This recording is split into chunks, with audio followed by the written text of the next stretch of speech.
As we prepared our POC Caucus presentation, we started with the question of why are we all here in a group together and what in the world do we have in common? So each one of us brings to the group a different set of histories and cultures and values and experiences that make up who we are today.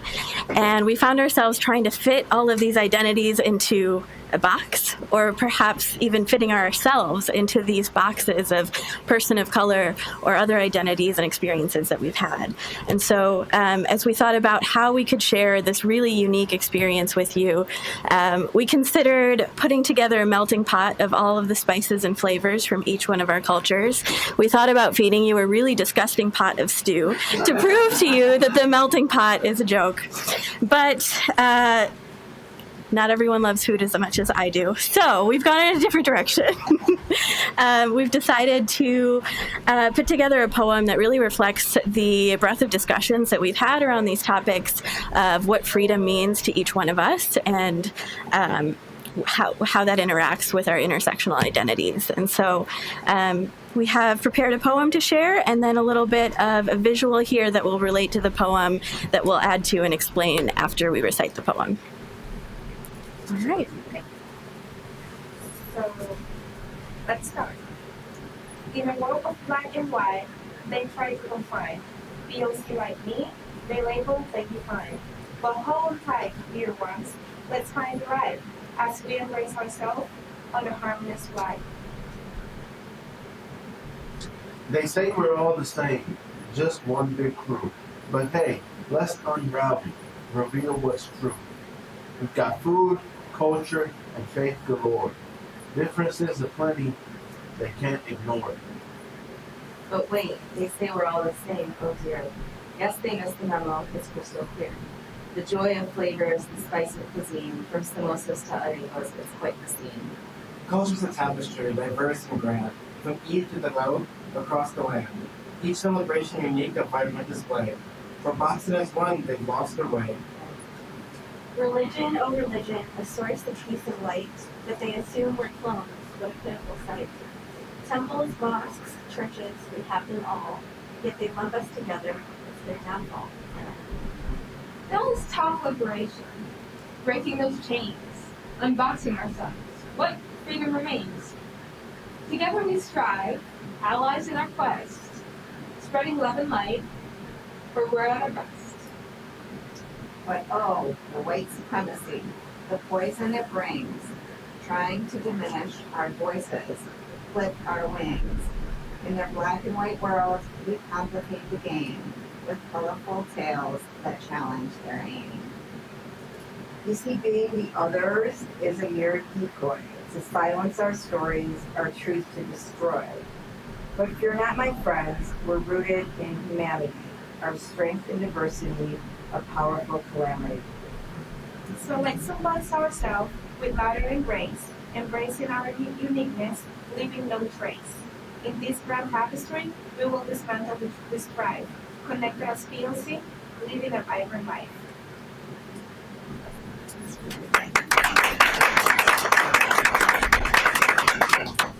So as a symbol of some of the themes that you just heard in the poem, we prepared an unboxing. So it's sort of like we've been boxed in, but and we sometimes have had to we've had to go with whiteness in historical terms, but we're trying to branch out into an actual tree. And also our plants already broke down the actual tree branch, so yeah. But so we're hanging our own lives and our heritage on those branches. So basically the name of our presentation is The Box, because we want to be a box. We've been always put in the same box as POC, and we don't have the same culture, we have different histories, different backgrounds, and then we are put in the same box of the neighborhoods, they are all the same, they polarized, So we want to emerge as a tree from all these memories, and we want to like can our histories in here, our experiences, and share them with you, so you can have perspective of how different the tapestry of like POC is. Okay, so let's start. Okay, I can start. So in my bag that I'm gonna hang on my tree, I have 3 items. I have a photo of me, my grandma, and my nephew. And I have this photo because I honestly don't like being polarized or being saying what I have to be. Like you are brown, you just be into Latino community. You don't have these experiences, but they don't know anything about my background. And I don't like people disregarding my experiences and putting me in a box. I also have a necklace which has a stone. The name of the stone is Larimar, which is just found in the Dominican Republic, and I always got it with me because it reminds me of my country and my roots, and I'm proud of being from the Dominican Republic. I'm proud of my heritage, and I think it makes me unique. I don't like being in a box, but I also like this sharing experiences with other POCs. We have different culture and like we thrift together, right? I don't know what to say. So I'll just hang my back here.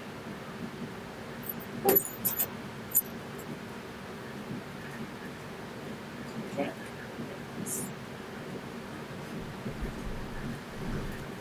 In my bag, I have 2 items, and I guess the first one that I'll start with is a rock that I got from my birthplace in Lahore, and it's a rock that I carried with me everywhere that I went. And it symbolizes a few things for me. It symbolizes like the dirt, the place where I came from, and to kind of take a piece with that everywhere I go. And also for me, the rock is to keep me grounded and keep me really grounded and keep me firm in my beliefs, in my principles, and where I'm from. And also it symbolizes that because I take it everywhere I go. So different places that I travel, whether it's Turkey, England, different places I've been, I've always taken my rock because the rock reminds me of a place where I'm from, but it doesn't define where I'm going. It reminds me of what holds me tight, but it also can't grow like I can. So I kind of set this difference because the rock is going to remain the same regardless of where it travels, where it goes. Whereas with me, I have the opportunity to grow, I have the opportunity to learn, I have the opportunity to build and change myself, evolve. Whereas the rock doesn't have that same opportunity. So it is something that ties me back home, but it keeps me grounded in my culture, religion, traditions, place of being. But it also shows me the difference between this is not like somewhere where I'm stuck. This is not a place or an identity that, even though I carry it with me, similar to the weight that we carry, it doesn't mean that I don't have to be I don't have to be like it in the sense that I can't evolve and grow. And the second is my Pakistani ID.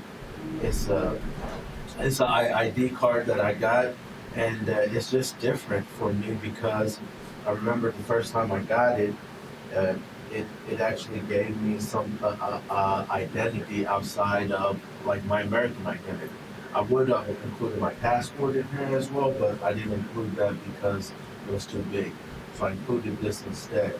And it just has the different places, different, I guess, ethnicities or different identities that this card is able to tell me that I belong to. So whether it's Punjabi or Gujarati or even Pakistani, it shows you that even while being overseas, you have a place to connect. You have a place that you can go, and you have a card. I guess you belong to it. So those are the things that I do.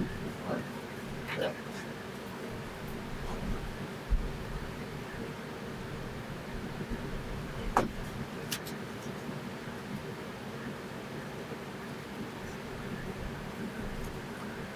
So in my bag, I have a picture of my paternal grandmother. Her name was Roshan. And I picked this because this represents not just culture, but being connected to women, to being connected to my mother, my father's mother, my grandmothers, and the struggles that they experienced due to colonialism, due to being displaced, due to war. She was a woman who was born in Bangladesh, died in Pakistan. She passed because she went to the hospital for a cough, and she caught pneumonia. And she passed because they didn't value her. They didn't give her the care that she needed. And so to me, this represents all of the struggles, but also all of the stories that she held that I didn't have the opportunity to take on and to pass on. I'm so emotional. I get to hear emotional here. But it's that story of colonialism and how that displacement disconnects us from land, disconnects us from our histories, disconnects us from stories that, are really difficult, I know, for my father to even share. So I'll leave it at that. I'll take it out one more time. This photo just to me represents all of that, but also she's smiling in it. This was when she visited. This was her first time taking a plane. She came to the States when I was 8 years old.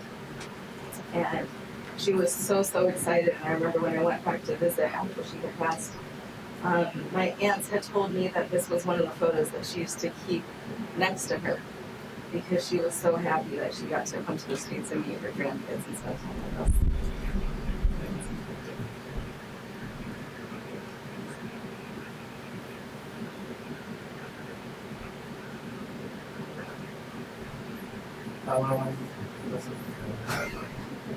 So I put my unrecognized management. So in my bag in here I have several different things. I really want to get something out of there. I really honestly couldn't decide on what specifically doing because I'm pretty sure like many of us, we live in such a complexity of identity, both from the ancestors before us and who we are. So I literally was just like, I could pick up anything and really put some meaning to it. So I'm like, okay, I'm gonna try to control myself a little bit. So, but I can take out a couple of things. But these two pictures on each side right here. This right here is my great grand uncle. I do have a photo of my great grandmother that I'm in the family from. They came over from Norway. This is my adopted family. And these two pictures are on a family altar that we have in our place. So this kind of represents the family that I was raised in. I can't ever personally claim Norwegian as a heritage, but I feel that they are a part of my story just as much as my bio family, which is on the opposite side. This is my birth mother. We were reunited back in 2017 because of Facebook, social media, and the long story was documented actually on PBS. So that story is actually out there. We were reunited, we did our DNA test, came back in the match, I got to know the whole family. It's a very long story. And then she passed 3 months after I met her. So, literally at the end of her life, that feeling of reuniting that part that was missing as an adoptee and as an Asian American just really brought that home. So that's why on both sides they're kind of like one and the same for me. It's all still family support. Because the question boiling down, going back to that one from a friend in high school asked, do you feel that your family's heritage is not yours? And I still am just a part of the Norwegian side, the German, the Irish, the English, all of that. Although, at the same time, I can't claim that. At the same time, this is still my blood as well. I also have in here a little bit of So, when I used to work at this end, met so many diverse people, and that's where my passion for understanding when people really sparks. And also, I'm part of the LGBT community, so that's there as well. There's a necklace in here that has a thread under there. I believe this was gifted to me from my partner. The thread has grown on me over the years because I grew up in the suburbs, so I don't know far away from here, so this became very meaningful to me. There's other things in here like lapis lazuli, one of my favorite stones. I have a gift that's given to me from my work. This is oftentimes used in dances. So I'm very proud of the community that I work with there in Philippines. And I also have a ribbon in here that has Oakland University as well, because that's where I graduated from. I'm very proud of working hard to get through that school. But yeah, this just filled with so many different things. All things that can go on under the symbolism. And then this particular piece right here is very special because this one I got it out of a Baha'i temple in Chicago. And if you don't know, the Baha'i faith itself, I'm not Baha'i, but they believe in the world unity of all the religions that come from the same source. So I bought this at the temple. There's only one temple on each continent. And this one has symbols of all the world religions and encased in the world. Because I see beauty in all things, all people. So that's what I put in mind. I'm going to go back and put this forward.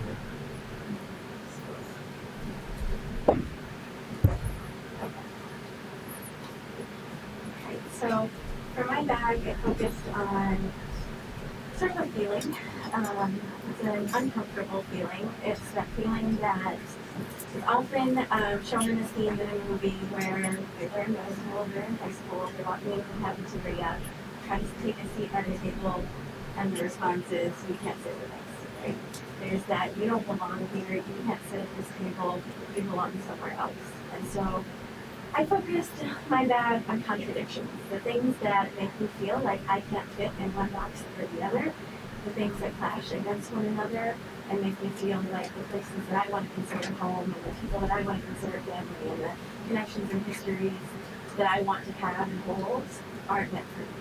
So in here I've had a couple of different things. I'll highlight a few things. These two are a good contradiction. I spent most of my life wearing a hijab, a Muslim head covering, and it wasn't until my 20s that I started to feel like I was putting out this symbol of somebody that wasn't me, because I was going out and drinking wine at the bar while wearing my hijab. And that was like, it wasn't so much about what I was internally feeling, it was the fear that I was becoming a symbol, an incorrect or a false symbol of religion, and miscommunicating values of my own and the people around me. And so those are two contradictions I think about a lot. I use my leftover wine bottles to feed my plants. And so I always worry when my parents come over that they're going to wonder why I have so many wine bottles. And I have to come up with a story for that. I don't know. That's to say, I use mine for my dish soap in the bleach. Yeah, I have a lot more than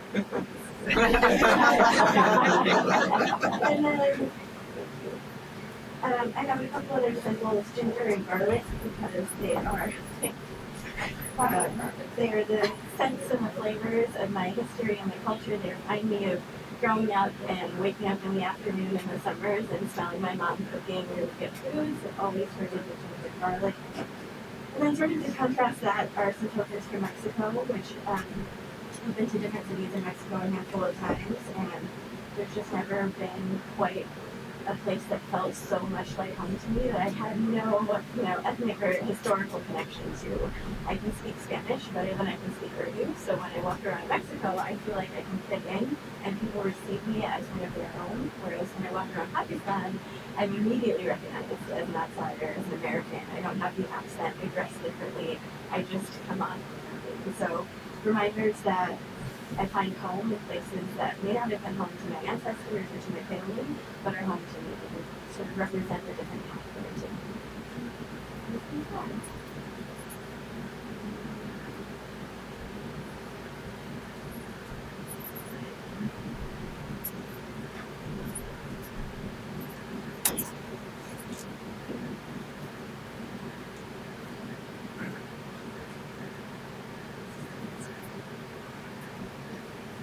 So,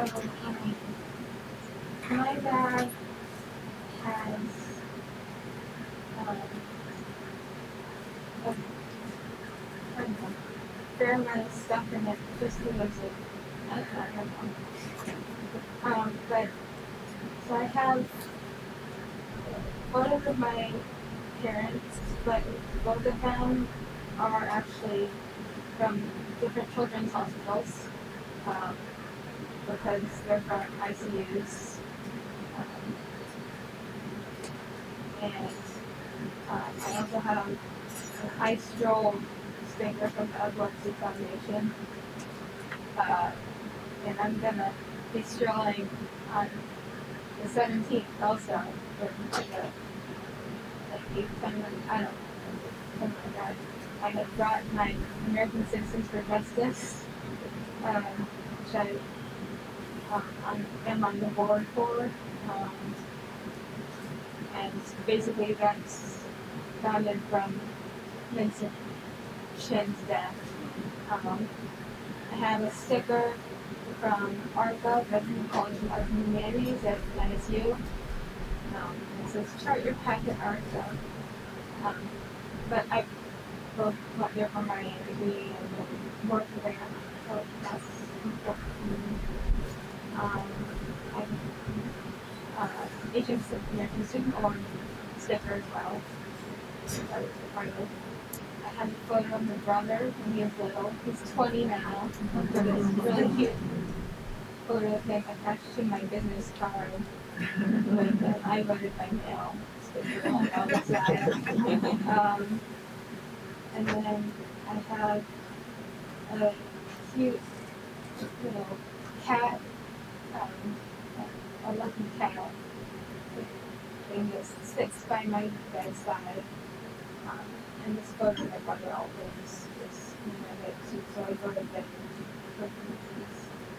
And then a car from South Africa. That's my dad. It's been going there since the 80s. They're part that he helps perform parts of what side of his current, so still goes there.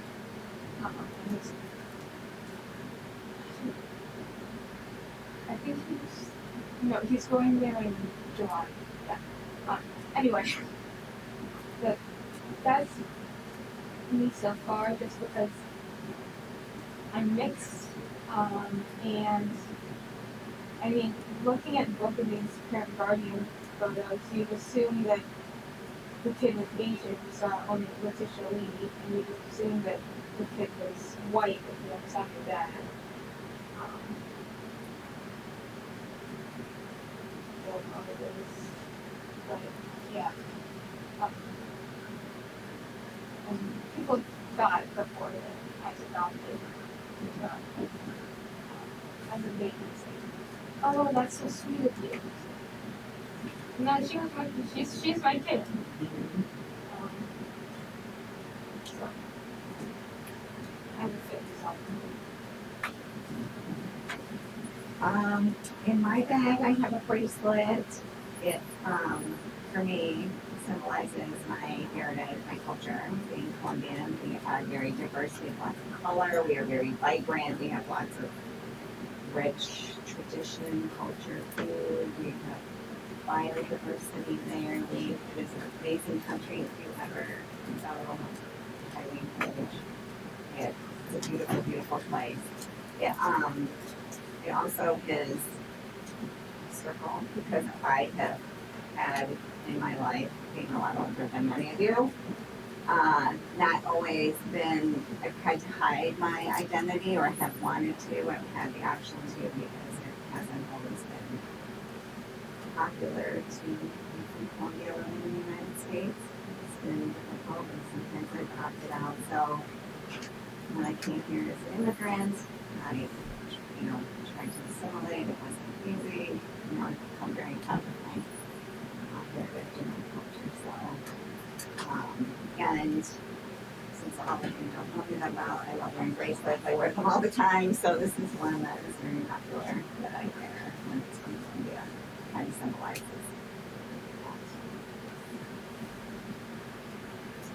that. These are leaves to represent great leaves, and I chose this, and I also wrote a poem about this many years ago, which I'll kind of talk about, but when I was 4, I went to Lebanon with my family, and that was before the Civil War there, and my great-grandfather and great-grandmother's house is right in South Lebanon, in a town called in Arabic Sur, but it's Tyre, like Tyre from the Bible, and their home is right on like the port, and they had grapevines around the door, so like there's lattice and grapes actually hanging. I remember my great-grandmother opening the door, and Lebanese culture is a kitchen culture. So there's kind of no getting around the food piece. But it's also a communal culture, and grape leaves are not something that one person makes. So most Lebanese, like authentic, not street food, but authentic dishes are very labor intensive, and they were created for men and women to sit around a table and create something together. So in that poem, I talked about the stories that were told, and the people that were born, and the happy occasions that were celebrated with this boiling anticipation, and women usually, my dad's a huge cook, but are known for how well or how not well they make grape leaves, or some onto just the other way. And I think that also it's an opportunity for my children to connect to my Lebanese heritage, cooking with my dad and my mom a lot. In fact, just last night, my daughter had come home from college and we grape leaves with them. So I think it's become a language that draws my kids together with my parents and their grandparents. I also think it's one of the few positive stereotypes about Arab Americans, and I think in this area, I would say you can get the best Lebanese food here than in the whole country, and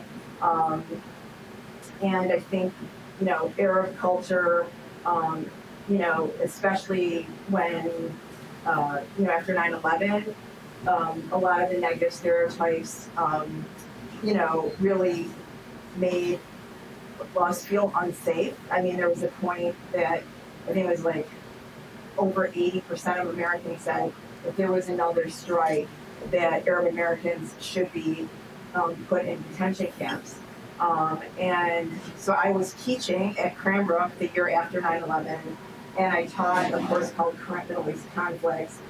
And that was my way of, I think, actually like countering those stereotypes. It was not an easy, I taught it for 17 years there, and it was a very popular course. And kids really walked away, I think, grateful to be able to undo some of that thinking. But after my first year, I took one student who wanted going into Middle East Studies to the opening of the Arab American National Museum. And, I didn't really know what to expect. When I got there, I was drawn to it, like, what would it be like to see, my heritage and my culture represented in a museum? And I didn't really connect at first. Like, I went through the exhibits, there was Coming to America, and there was, like, contributions to America. And I went through the whole thing, and there was a really cool, like, temporary exhibit there of Arab American artists. But I was about to leave, having not been very moved, and I was with this American student, and I turned around, and there was a grapevine on the wall with wood lattice and leaves coming up it, and a backgammon set with chairs, and I just couldn't quit crying. So I wound up writing this poem about what it's like to what those represent, and what it's like to be a little kid, and your parents pull to the side of the road, and any grape leaves people see are their grape leaves. So just so you know when you see that. Anyways, so that's what this represents. Do you make grape leaves? I rolled them really good. I rolled fast. Well, roll up then. All right. Okay. So, in general terms, when you hear the word racism, first thing most of the time that you're gonna think is just black and white, and there is a huge tapestry in the middle, a huge tapestry of colors, which is the POC, and we are there. We are also part of, we also suffer racism, we also suffer xenophobia, and we just want to be acknowledged, our stories to be acknowledged, our voices to be heard, and we want to be acknowledged.